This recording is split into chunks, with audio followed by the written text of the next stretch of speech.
Usapan naman natin mga kababayan. Nako, eto, may good news. Magagalit na naman ang mga DDS nito. Palasyo naglinis ng basura.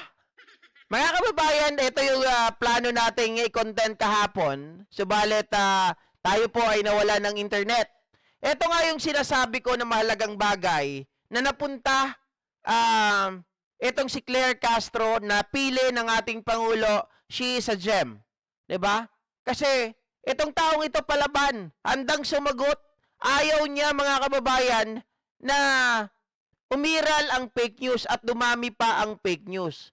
At sinasabi nyo rin na parang walang nagkakalat o walang nagsasabi ng mga accomplishment ng ating Pangulo at ng administrasyon na to.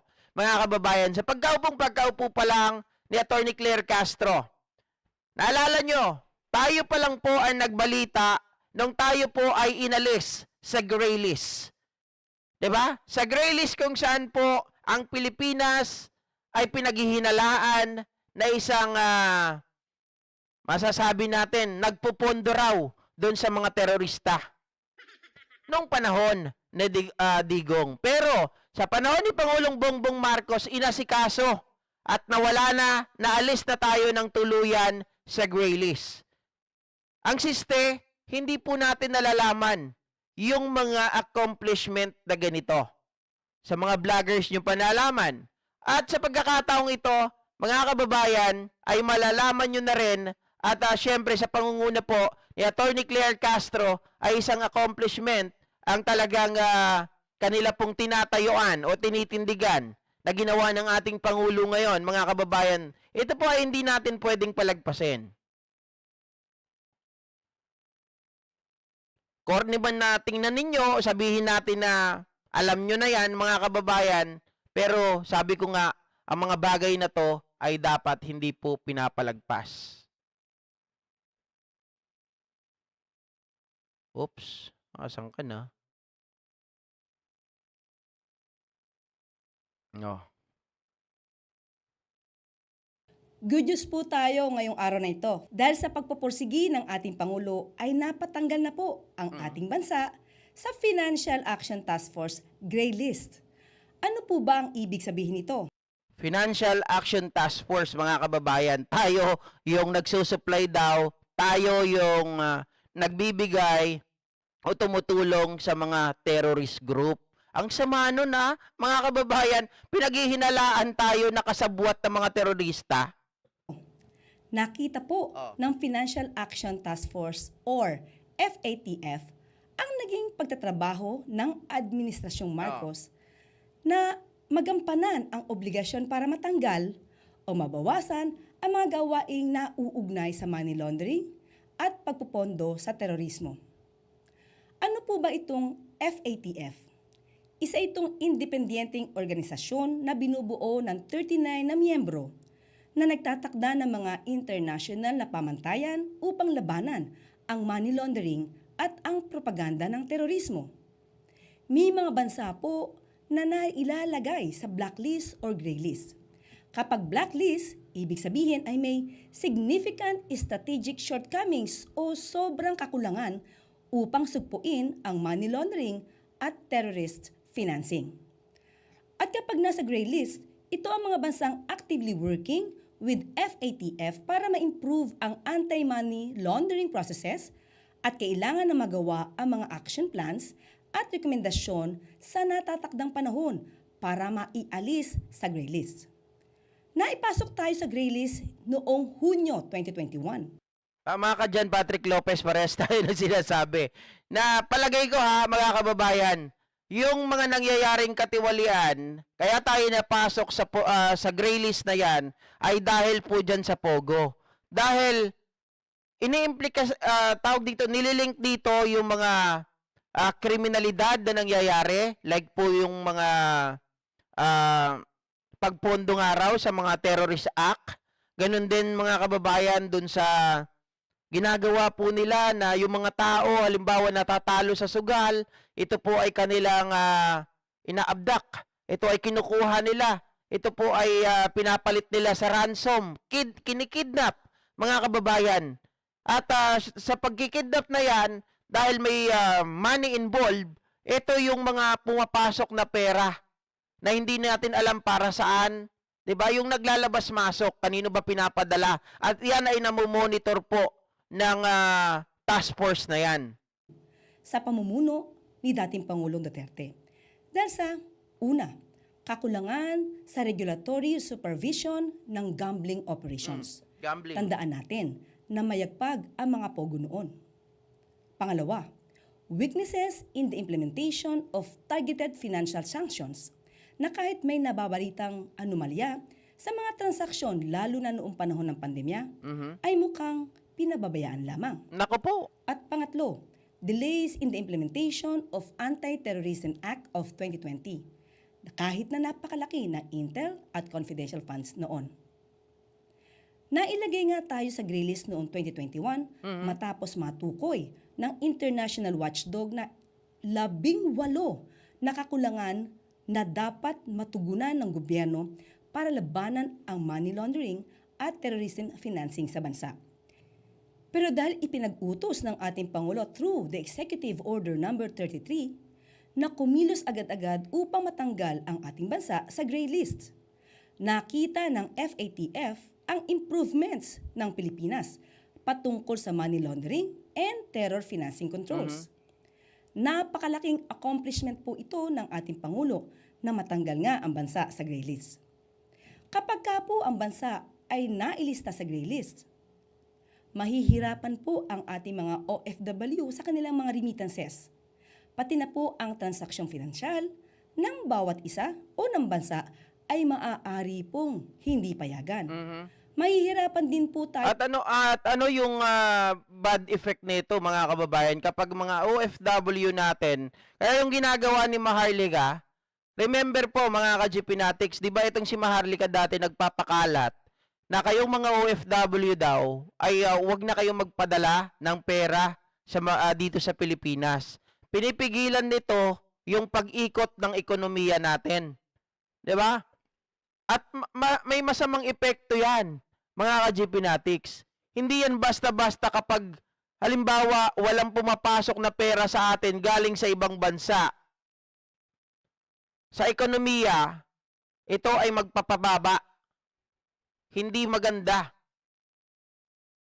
Sa makatuwid, dahil nga po pag may mga tayo ay nasa gray list at kapag ang nakatutok sa atin ang FATF, mga ka-GPnatics, papalabasin at baka mamaya pag hinalaan pa tayo na yung mga pinapadala ng mga kababayan natin, mga kamag-anak natin sa ibang bansa papunta rito ay ma-hold.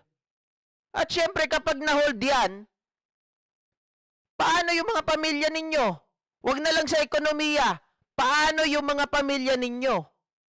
May magagastos ba kayo pang matrikula, pang gastos araw-araw, pagkain? Pag wala kayong panggastos mga kababayan at walang umiikot na pera na ganyan, of course, simpleng-simpleng sagutin. Hindi yan maganda para sa ekonomiya ng isang bansa. Tayo makakuha ng foreign investors. Kaya dahil natanggal po tayo sa gray list, hindi na po tayo mahihirapan, lalong-lalo na ang ating mga OFW na magpadala ng kanilang remittances dahil maiiwasan na po ang... Yes, exactly, Sir Orlando Tica. Isa rin yung mga drug money na sinasabi. At hindi lang yung drug money, pati yung... kaya tayo nasama dyan, tingin ko mga kababayan, di ba yan yung issue din ng kay Kibuloy na yung kanyang mga tao dati namamalimos, di ba? Namamalimos, tapos ipapadala, kasama din po dyan. Ipapadala gamit po yung mga member nila. At hindi natin ngayon, dahil nga po sila ay meron tayong tinatawag na separation of state and church, hindi po natin ma-monitor kung saan napupunta ito, saan ba nila ginagamit. 'Di ba? Baka mamaya itong mga pera na ito, bakit ipapadala pa, bakit kailangan pang gumamit ng ibang mga tao, di natin alam kung saan napupunta. Kaya po, talagang nung panahon na yon ay talagang tayo ata ang apple of the eye ng FATF. Pagbabayad ng napakalaking fees at madali na rin po sa atin ang mag-inganyo ng mga foreign investors. Kakayanin natin, lalo na ng Pangulo, na linisin ang mga kalat na naiwan sa atin ng nakaraang administrasyon. Exactly. Miss Ipanalangin Mercy, natin di ba? Yan yung sinasabi ko sa inyo. Kasi nga, kung halimbawa nasa gray list tayo, pwede tayong magka-problema. Pero inayos yan ng Pangulo natin. Yung dating administrasyon, mga ka-GP Natics, wala silang ginawa dyan. Pinabayaan lang nila. Hindi natin alam yon na tayo po ay nasa gray list. May nagpaliwanag ba dyan? Wala. Kasi nga, ang ipinapakita lang ng dating administrasyon, mga ka-GP Natics, yung pampahype. Diba? Yung pampahype na sinasabi ang kanila daw poon ay perfect president. Diba? Lagi yan ng kanilang sinasabi. Pero, sa totoo lang, merong mga news blackout nung panahon na yon na hindi natin nakikita. Ngayon lamang natin nalaman, meron ba tayong nakita? Meron ba tayong napansin? Meron bang nailimbag sa pahayagan? O meron ba tayong nakita sa mga telebisyon na sinasabi po na tayo po ay nasa gray list ng panahon ni Digong? Di ba wala? Ngayon lang natin nalaman na meron pala at kasama tayo sa gray list at pinaghihinalaan na supporter ng mga terorista. Ang saklap, di ba? Oh, pero yan ay na lang, bahala lang ng nakaraang administrasyon. Yan ba ang totoong may malasakit? Sabi nyo, sabi nila, sabi ni Argo, may malasakit daw ang Pangulo nila. May malasakit daw si Digong sa tao. Mahal daw niya ang Pilipinas. Kung mahal mo ang Pilipinas, dapat dyan pinagsikapan mo na maalis tayo sa gray list. Anong ginawa mo? Nagtanga-tangahan. Nagbulag-bulagan.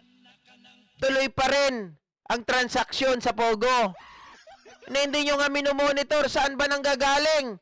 Yung saan napupunta, yung pera ng Pogo, baka mamaya sa bulsa. Nagtataka nga ako Panahon ni Digong, 6 na taon may Pogo.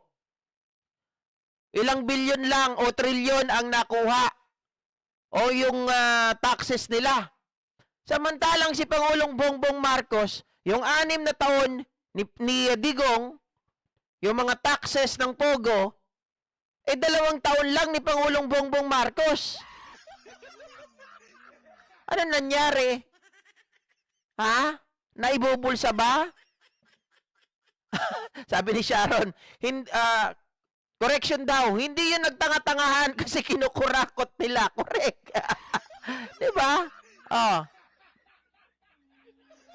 Yun ang kaibahan, mga ka-GP Natics Ang paliwanag nila, mahal nila ang Pilipinas. Diba? Pero ang totoo, mahal ba nila ang Pilipinas o mahal lang nila ang bulsa nila? Kasi kung mahal nila ang Pilipinas, they should at least, mga kababayan, ayusin yung mga bagay na yon. Dapat priority ng ating Pangulo yung mga bagay na yon. Kasi yun yung mga sabihin natin hindi ako expert pero this is the word that I'm going to use. Ito yung magkakaroon tayo ng mga limitasyon sa mga bagay-bagay dahil dito. GP, bakit limitasyon? Unang-una, kapag nasa gray list tayo, mga kababayan, syempre yung inyong mga kamag-anak, yung mga anak ninyo, kayo ay OFW, magpapadala kayo, sila po ay hindi makakatanggap basta-basta dahil maiipit ito. 'Di ba? At kapag tayo ay nasa gray list, mga ka-GP Natics, yung mga foreign investor, hindi rin magtutuloy yan dito. Ano mangyayari sa mga investor? Matatakot sila na pumunta. Sino ba naman ang gustong tao pupunta, gusto mo magnegosyo sa isang bansa, tapos nasa gray list na sila ang pupundo sa mga terorista? Hindi ko sinabi na totoo pero pag syempre nasa gray list kayo, ang isipan ng mga tao, bad itong bansa na to. Sila pala ay mga pro-terrorist. Kasi nga tayo ay nasa gray list. Baka mamaya sabihin pa ng mga investor. Sasabihin pa nila ng mga businessman. Ba't tayo pupunta doon? Baka mamaya sila pa magpondo para tayo kidnapin. Para pag tayo ay nakidnap, oh, syempre magkakapera sila. O lalo silang lalawak. Sabi ni Mario Quintero, mahal nila Pilipinas kasi may naibubulsa sila. Ah, 'di ba? Diyos ko, mahal ko ang Pilipinas, pero pinababayaan ko. Oh, Mapanatili natin na hindi tayo muling mapasama sa gray list o blacklist ng FATF. Hindi titigil ang ating Pangulo na maisaayos at mapigil ang mga gawaing may kinalaman sa money laundering at terrorist financing. Maraming salamat para sa bagong Pilipinas. yan. So dapat yung mga ganyan, yan ang dapat ikinakalat natin at yan ang paramihin natin. Yung mga balita na ganito, na accomplishment ng Pangulo, na hindi po naging accomplishment ng kanilang puon, yan ang dapat isupalpal natin sa kanilang mga pagmumuka. Kasi nga, makakapal na masyado. Mga kababayan, kahit na Ata Escoba at kahit na yung Acero, ay hindi na kayang kuskusin ang kanilang mga mukha sa kakapalan. Pero inyo, mahal daw ang Pilipinas. Pero ibinibenta na sa China. Mahal ang Pilipinas, pinabayaan sa gray list. Mahal ang Pilipinas, pinagpapatay ang mga inosente. Diba? Muntangan lang eh.